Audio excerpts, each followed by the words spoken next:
3월 27일 금요일 새벽 예배를 하나님 앞에 드리도록 하겠습니다. 오늘 우리에게 주신 하나님의 말씀은 마가복음 11장 1절부터 11절 말씀입니다. 마가복음 11장 1절로 11절 말씀을 우리 드라마 바이블로 함께 듣도록 하겠습니다. 제11장. 그들이 예루살렘에 가까이 와서 감람산 벳바게와 베다니에 이르렀을 때에 예수께서 제자 중 둘을 보내시며 너희는 맞은편 마을로 가라. 그리로 들어가면 곧 아직 아무도 타보지 않은 나귀 새끼가 매어 있는 것을 보리니 풀어 끌고 오라. 만일 누가 너희에게 왜 이렇게 하느냐 묻거든 주가 쓰시겠다 하라. 그리하면 즉시 이리로 보내리라. 제자들이 가서 본즉 나귀 새끼가 문 앞거리에 매어 있는지라. 그것을 푸니 거기 서 있는 사람 중 어떤 이들이 이르되 나귀 새끼를 풀어 무엇하겠느냐? 제자들이 예수께서 이르신 대로 말한대 이에 허락하는지라. 나귀 새끼를 예수께로 끌고 와서 자기들의 겉옷을 그 위에 얹어 놓음에 예수께서 타시니 많은 사람들은 자기들의 겉옷을, 또 다른 이들은 들에서 벤 나뭇가지를 길에 펴며 앞에서 가고 뒤에서 따르는 자들이 소리 지르되 찬송하리로다. 주의 이름으로 오시는 이여 찬송하리로다. 오늘 우리 조상 다윗의 나라여 가장 높은 곳에서 호산나. 찬송하리로다. 다윗의 나라여. 예수께서 예루살렘에 이르러 성전에 들어가사 모든 것을 둘러보시고 때가 이미 저물매 12 제자를 데리시고 베다니에 나가시니라. 마가복음 11장부터 마가복음의 후반부가 시작됩니다. 11장부터는 예수님의 순환 일주일간의 이야기가 기록되고 있습니다. 우리가 보통 아는 그 고난주간이고 십자가를 지시고 부활하시는 사건이 나머지 쭉 이렇게 나오게 된다라는 것이죠. 마가복음은 이렇게 균형적으로 쓰여진 것이 아니고 마지막 일주일이 핵심이라는 것입니다. 사실 마지막 일주일을 향해 나아가기 전에 예수님께서 무엇을 하셨는가, 또 그것이 앞부분의 내용이고, 비중으로 따진다고 그러면 마지막 일주일의 사건이 거의 반 이상으로 쓰여져 있는 것이 특징입니다. 십자가와 부활, 그것이 말하고자 하는 핵심이다라는 것입니다. 예수님은 예루살렘에 입성함으로써 마지막 일주일이 시작됩니다. 이것을 우리가 흔히 아는 종려주일이라고 그럽니다. 종려나무 가지를 흔들고 호산나 다윗의 자손으로 오신 이여 이렇게 노래하고 예수님을 반기는 모습이 있지 않습니까? 그래서 종려주일이라고 우리가 그렇게 이야기합니다. 그런데 예수님께서 예루살렘 성에 왜 입성하셨는가? 다른 이유가 아니라 예수님께서는 죽으시러 간 것입니다. 본문을 통해서 다른 자세한 연구들을 통해서 이러한 설교들을 우리는 많이 들었을 것입니다. 오늘은 이 말씀을 통해서 예수님께서 그 사역을 통해서 우리가 배울 수 있는 예수님의 모습, 우리가 배워야 될 예수님의 모습을 통해서 우리가 어떠한 모습으로 이 세상에서 살아가야 되는지, 그리스도인으로 제자로서의 삶을 어떻게 살아가야 되는지를 함께 살펴보기를 원합니다. 우리 많은 사람들은 세상에서 살아갈 때에 정신없이 노력하고 연구하고 또 열심히 살아가고 있습니다. 정말 요즘과 같은 시대에는 힘쓰고 애쓰면서 살아갑니다. 노력하고 자신의 스펙을 쌓기도 하고 정말 해야 될 게 너무나도 많습니다. 그런데 자꾸만 이렇게 스펙을 쌓겠다고 노력하고 애쓰고, 하지만 결국은 이러한 좋은 스펙을 가지고도 잘 안 되는 경우들을 우리가 많이 볼 수가 있다라는 것이죠. 많은 기업들이 이제는 스펙보다는 다른 것에 비중을 두고 있는 것 같습니다. 스펙보다는 방향이 중요한 것 같습니다. 짧은 인생이지만 우리도 살다 보면 자기 자신이 잘하는 것이 무엇인지 알잖아요. 자기만의 스타일이 있다라는 것입니다.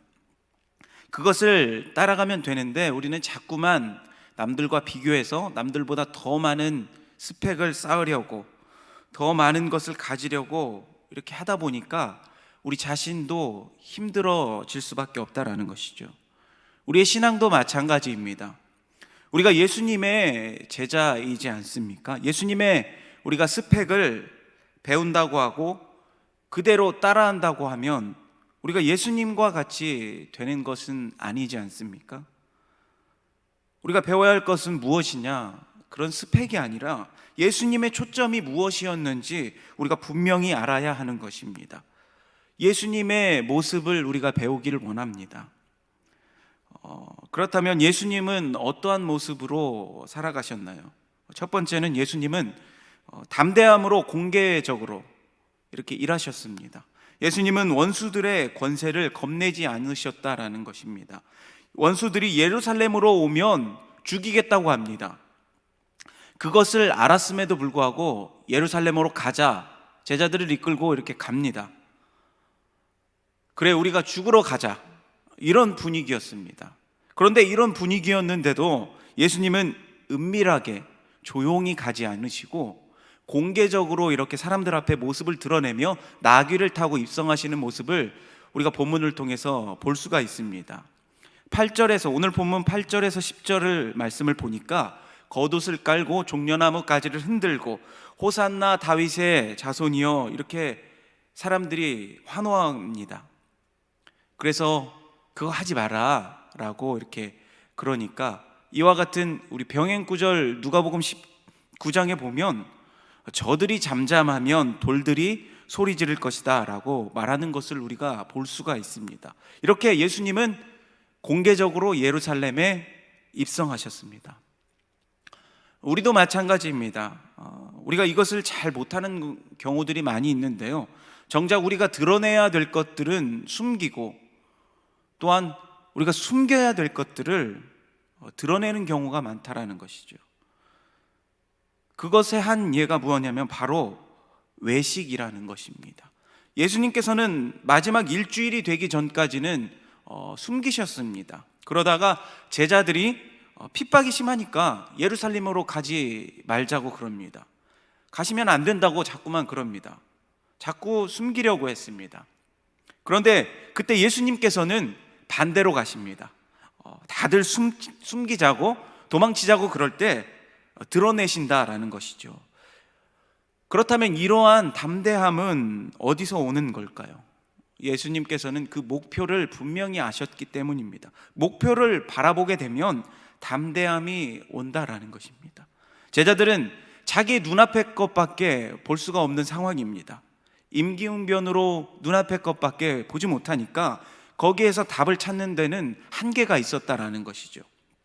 계속해서 이런 식으로 살다 보면 담대함이 아니라 두려움의 인생으로 살아가게 될 뿐이라는 것입니다.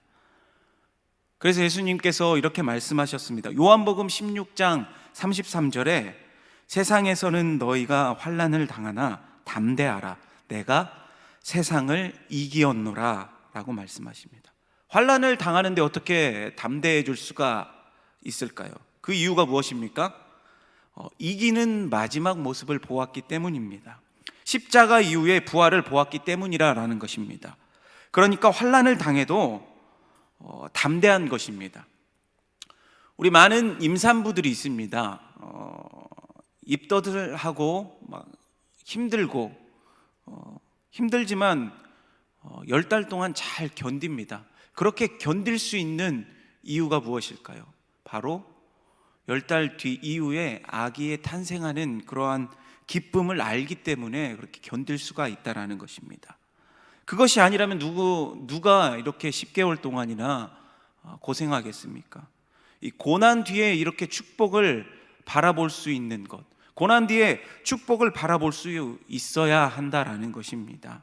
그러므로 이러한 담대함을 가지기 위해서 우리가 어떻게 하면 됩니까? 우리는 기도해야 된다라는 것입니다. 사도행전 4장 29절 말씀을 보니까 주여 이제도 저희의 위협함을 하감하옵시고 또 종들로 하여금 담대히 하나님의 말씀을 전하게 하여 주옵시며 라고 말씀하고 있습니다. 제자들은 담대함으로 복음을 전할 수 있게 해달라고 이렇게 간절히 기도하였던 것입니다. 그랬더니 그 결과 그 뒤에 31절에 보니까 빌기를 다음에 모인 곳이 진동하더니 무리가 다 성령이 충만하여 담대히 하나님의 말씀을 전하니라.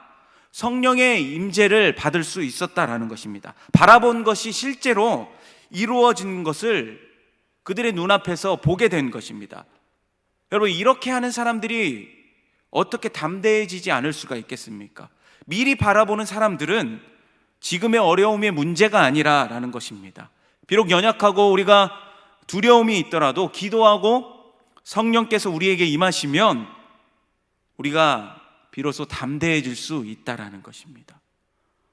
그리고 우리가 믿음을 소유해야 합니다. 그 믿음은 말씀을 들을 때 우리에게 생기는 것입니다. 에베소서 3장 12절 말씀인데요, 에베소서 3장 12절 말씀에 우리가 그 안에서 그를 믿음으로 말미암아 담대함과 하나님께 당당히 나아감을 얻었느니라 라고 말씀하고 있습니다. 이같이 우리가 말씀을 들어야 살 수 있는 것입니다. 말씀을 들을 때 믿음이 생겨나고 두려움 가운데서 담대하게 나아갈 수 있도록 우리를 인도해 주신다라는 것입니다. 바라기는 우리 모두가 예수님의 담대함을 배우고 하나님께서 맡겨주신 이 모든 사역을 담대함으로 잘 감당해 나가는 주님의 자녀들이 되시기를 다시 한번 축복합니다. 두 번째 예수님의 모습은 어떠한 모습이었냐면, 두 번째는 겸손함입니다. 겸손함인데 예수님께서는 겸손한 가운데 유연함이 있었다라는 것입니다. 겸손하면 우리가 유연해집니다. 그래서 더 많은 것을 품을 수 있게 되는 것이죠. 오늘 본문 2절 말씀을 함께 살펴보면 2절 말씀에 이르시되 너희는 맞은편 마을로 가라. 그리고 들어가면 곧 아직 아무도 타보지 않은 나귀 새끼가 매여 있는 것을 보리니 풀어 끌고 오라. 여러분, 아무도 타보지 않았다라는 것은 무슨 의미입니까? 아직 길들여지지 않았다라는 것입니다. 예수님께서는 길들여지는 것들을 사용하시기보다는 아직 아무도 타보지 않은 그 거친 나귀 새끼를 타셨다라는 것입니다. 이것이 곧 예수님의 겸손함을 상징합니다. 예수님이 제자들을 삼으신 것도 마찬가지죠. 아직 잘 준비되지 않은 그 사람들을 불러 모으다가 같이 사역하신 것입니다. 아무도 길들여진 사람이 없었습니다. 다 준비된 사람이 아니라라는 것입니다. 그런 사람들을 품고 하나님의 사역에 동참시키신 것입니다. 그래서 하나님의 일을 하는 사람들을 다 같이 살펴보면 완벽하게 준비된 사람은 거의 없습니다. 그렇다면 이게 가능한 이유가 무엇일까요? 바로 하나님께서 함께 하시니까 가능하다라는 것입니다. 하나님께서 그런 사람들을 불러서 다듬어 가시고 하나님의 사역을 하도록 이렇게 만들어 가신다라는 것입니다. 그래서 우리가 이러한 겸손함을 가지기 위해서는 어떠한 자세가 필요합니까? 첫 번째는 예수님과 같이 나귀를 타는 자세가 필요하다라는 것입니다. 우리는 자꾸만 일이 안 되면 환경 탓을 많이 하는 경우가 있습니다. 여러분, 예수님을 보십시오. 예수님께서 나귀 새끼를 타셨습니다. 나귀 타신 예수님처럼 이렇게 길들여지지 않은 이렇게 불편한 곳에서, 험한 곳에서 참고 인내하는 그런 모습이 우리 안에도 있어야 된다라는 것입니다. 황무지 같은 곳에서 거친 나귀 타는 마음으로 겸손함으로 나아갈 때에 우리가 서 있는 그곳을 우리는 변화시킬 수 있다라는 것입니다. 또 한 가지는 무엇이냐면, 없으면 우리가 이러한 빌리는 자세가 필요합니다. 예수님께서 이렇게 능력이 없으셔서 나귀 새끼를 빌려 왔을까요? 그것이 아니라라는 것입니다. 예수님 당시에 그 힘의 상징 무엇일까요? 말이었습니다. 말. 예수님께서 흰말, 그 백마를 타고 이렇게 입성하셨으면 어쩌을까요? 너무나도 멋지지 않았겠습니까? 그런데 나귀 새끼를 타고 그것도 빌려서 들어오셨습니다. 빌렸다라는 것은 무엇일까요? 바로 겸손함을 상징합니다. 우리는 자꾸만 내 것 가지고 내 걸로 이렇게 한다라고 그럽니다. 내 힘으로, 우리 교회가 우리의 힘으로.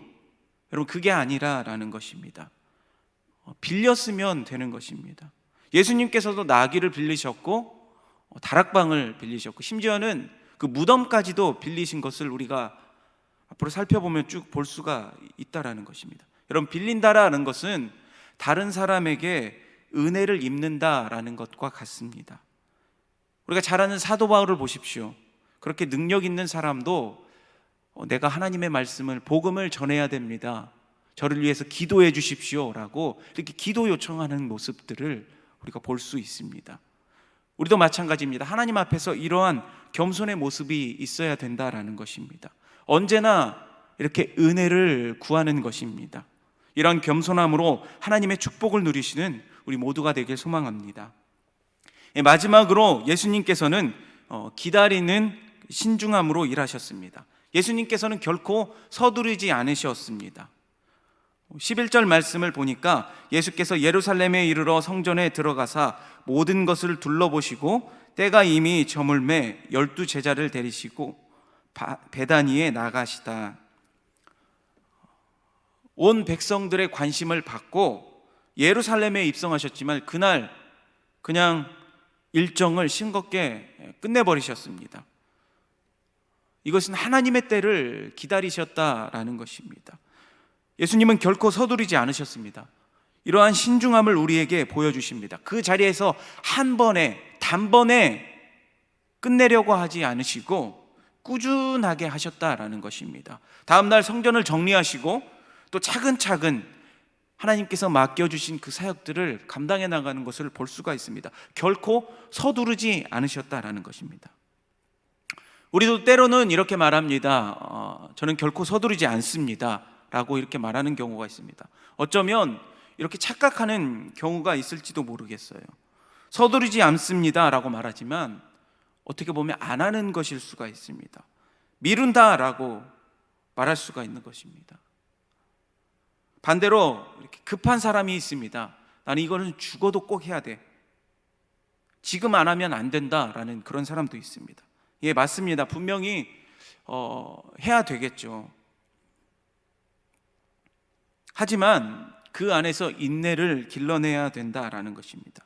여러분, 인내는 무엇입니까? 바로 하나님의 때를 기다리는 것입니다. 인내가 있어야 흔들리지 않는 것입니다. 하나씩 하나씩 예수님처럼 차근차근 이렇게 해야 된다라는 것이죠. 예수님은 이러한 상황에서도 자신이 해야 할 일을 다 마치셨습니다. 하나님의 때를 기다리며 맡겨주신 것들을 다 하셨습니다. 다 사역하시고 십자가를 지셨다라는 것이죠. 한꺼번에 다 정신없이 한 번에 하는 것이 아니었다라는 것이죠. 하나님의 때는 분명히 있습니다. 우리의 생각으로 하는 것이 아니라 하나님의 때에, 오늘은 하나님께서 허락하신 이 정도만 하고, 그렇지만 포기하지 아니하고 그 다음날 또다시 시작하는 것입니다. 하루하루 인내하며 하나님의 때를 기다리는 것입니다. 하나님의 때를 기다려야 능력이 나오게 되는 것입니다. 말씀을 정리하도록 하겠습니다. 우리의 일상생활에서 하나님의 사명을 이루기 위해서 필요한 것이 무엇입니까? 우리는 예수님의 모습을 배워야 되는 것입니다. 이 예수님의 모습은 담대함이 있었습니다. 하나님의 능력을 바라볼 때 담대함이 있다라는 것입니다. 능력은 나의 능력이 아니라 하나님의 능력입니다. 그리고 믿음은 그 하나님의 능력을 의지하는 것입니다. 그리고 기도는 그 믿음을 유지하는 힘이라는 것이죠. 이것이 있으면 우리가 담대해질 수 있다라는 것입니다. 또한 겸손함이 있어야 합니다. 나귀를 타는 자세, 또한 빌릴 줄 아는 그런 자세가 우리에게 필요한 것입니다. 겸손함은 은혜를 구할 줄 아는 것입니다. 하나님 앞에서 은혜를 구해야 됩니다. 또한 서두르지 않고 잠잠히 기다리는 신중함이 필요합니다. 하나님의 때를 기다리며 하나님의 뜻대로 살아갈 때 이것이 비로소 가능하다라는 것입니다. 오늘도 우리가 예수 그리스도를 바라봄으로 예수 그리스도의 모습을 본받는 우리의 삶이 되길 소망합니다. 그래서 그러한 삶의 모습으로 살아갈 때에 하나님 앞에서 귀하게 쓰임받는 저와 우리 모든 성도님들이 되시기를 주님의 이름으로 축원합니다. 기도하겠습니다. 하나님 아버지, 감사합니다. 오늘도 우리에게 말씀 주시고 주의 말씀을 사모하며 나아가는 자들에게 주님 은혜를 더하여 주시옵소서. 주님, 우리가 세상에서 살아갈 때에 어떠한 것을 하든지 우리가 예수님을 닮아가는 모습으로 예수님을 의지하며 살아가는 우리가 되게 하여 주시옵소서. 예수님의 담대함을 본받고 또한 그 겸손함을 구하며 잠잠하며 하나님의 때를 기다리며 묵묵히 하나님의 일들을 감당해 나갈 수 있는 우리의 모든 삶이 되게 하여 주시옵소서. 오늘도 우리가 세상 가운데 또한 믿음을 가지고 살아갈 것입니다. 주께서 우리에게 믿음 더하여 주시고 그 가운데서 승리하며 나아가는 우리의 모든 삶이 될 수 있도록 주님, 오늘도 우리를 붙들어 주시고 우리와 함께 하여 주시옵소서. 모든 것 주님께 의지하며 감사드리며 살아계신 우리 주 예수 그리스도의 이름으로 기도드립니다. 아멘. 함께 153 기도를 하시겠습니다. 나라를 위한 5분 주기도. 이 땅에 주의 나라가 임하소서. 성령이여, 죄와 탐욕이 가득한 땅에 하늘을 가르고 강림하사 이 땅을 덮으시고 운행하시고 다스리시고 통치하여 주시옵소서. 주님, 복음을 모르는 이 땅에 복음이 선포되게 하소서. 눈이 있어도 보지 못하고 귀가 있어도 듣지 못하는 백성들의 눈과 귀를 열어주사 회개하며 주님 앞에 나오게 하소서. 주를 알지 못한 채 지옥으로 나아가는 수많은 영혼을 긍휼히 여기사 그들의 걸음을 교회로 인도하시고 복음을 듣고 구원받게 하소서. 주님, 하나님을 거부하고 진리를 싫어하여 죄와 멸망의 길로 걸어가는 이 땅에 진리의 빛을 비추어 주소서.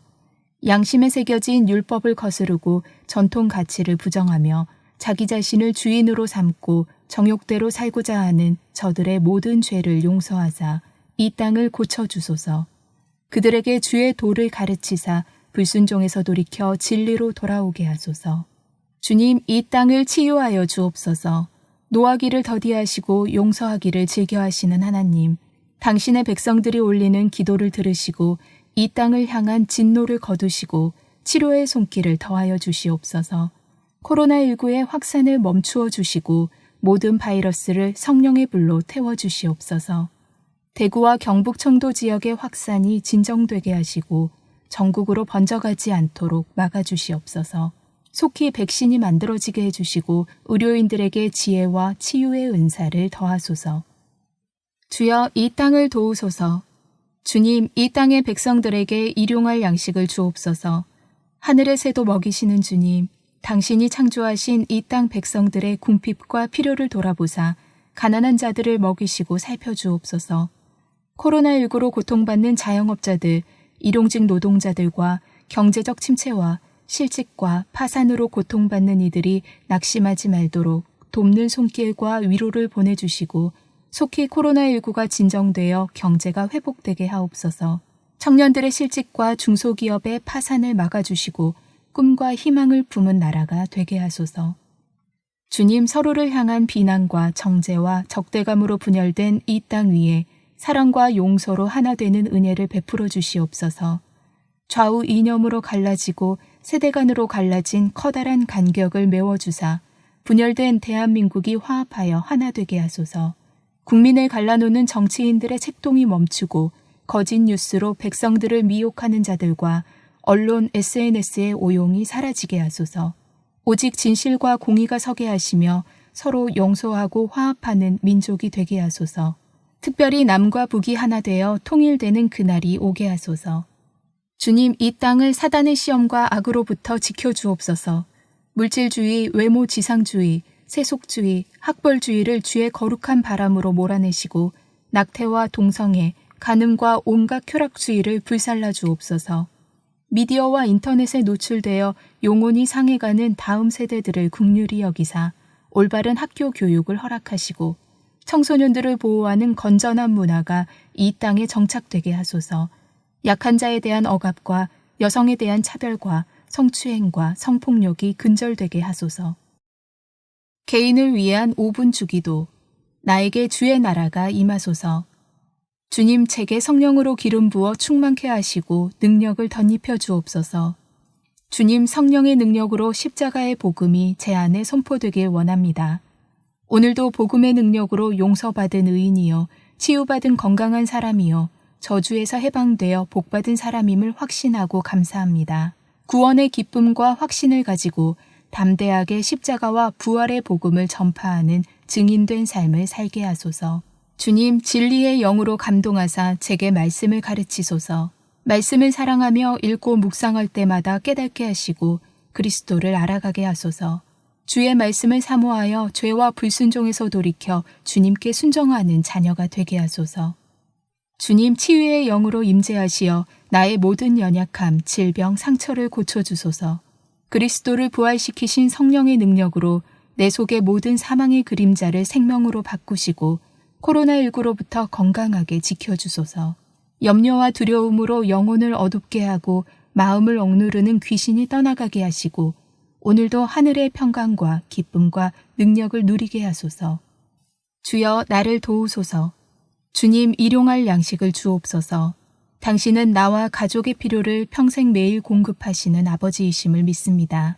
내일을 걱정하여 소중한 오늘을 잃어버리지 말게 하시고 염려와 필요는 기도로 구하고 맡기는 믿음의 사람이 되게 하소서. 주님, 저에게 죄 지은 자를 용서하게 하소서. 미움과 원한을 버리고 모든 것을 공의로우신 하나님께 맡기며 용서와 사랑을 선택하게 하소서. 그리하여 주님께 나아갈 때마다 막힘이 없게 하시고 날마다 아버지의 사죄의 은총과 기도의 응답을 경험하며 살게 하소서. 주님, 저를 시험에 들지 말게 하소서. 세상의 재물, 성, 권력의 유혹으로부터 날마다 지켜주시고 말씀으로 마귀의 모든 괴계를 파하게 하소서.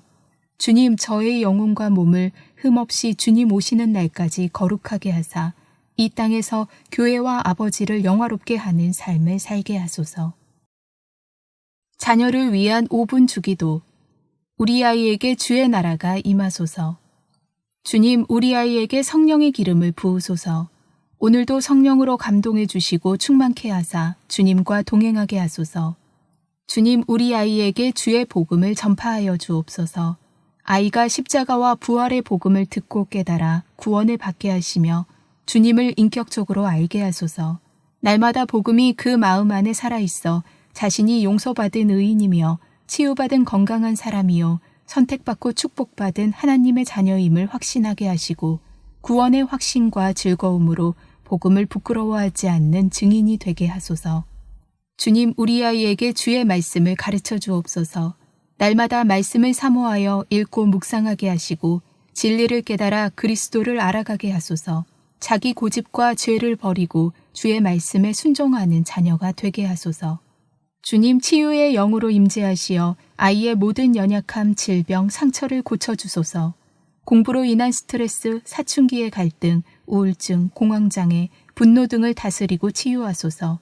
아이의 몸 안의 모든 질병의 그림자를 제거하사 생명으로 충만케 하시고 코로나19로부터 건강하게 지켜주소서. 성령의 능력으로 영혼을 어둡게 하고 마음을 억누르는 귀신이 떠나가게 하시고 오늘도 하늘의 평강과 기쁨과 능력을 누리게 하소서. 우리 아이를 돌보아 주소서. 주님, 일용할 양식을 주옵소서. 아이의 필요를 평생 매일 공급하시는 아버지여, 아이의 기도와 그 부모의 기도를 들으사 아이에게 학업의 지혜를 주시고 취업의 걸음을 인도하시고 신앙의 스승, 좋은 친구와 선배, 성실한 믿음의 배우자를 만나 그 인생을 형통하게 하소서. 아이가 날마다 기도로 자신의 염려와 필요를 주님께 맡길 줄 아는 믿음의 사람이 되게 하소서. 주님, 우리 아이가 죄 지은 자를 용서하게 하소서. 미움과 원한을 버리고 모든 것을 공의로우신 하나님께 맡기며 용서와 사랑을 선택할 줄 알게 하소서. 날마다 아버지의 사죄의 은총과 기도의 응답을 경험하며 친구, 선생님, 동료, 직장 상사 등 만나는 사람들과 사랑의 관계를 이루며 살게 하소서. 주님, 아이를 시험에 들지 말게 하소서. 성적인 유혹, 나쁜 친구의 유혹, 게임과 미디어의 유혹 등 세상의 유혹으로부터 날마다 지켜주시고 말씀으로 마귀의 모든 계궤를 파하게 하소서. 주님, 아이의 영혼과 몸을 주님 오시는 날까지 흠없이 거룩하고 순결하게 하사 이 땅에서 교회와 아버지를 영화롭게 하는 삶을 살게 하소서. 다음 기도 제목으로 우리 나라와 교회를 위해서 기도하시고 이어서 개인 기도로 충분히 기도하시겠습니다. 함께 우리 기도하도록 하겠습니다.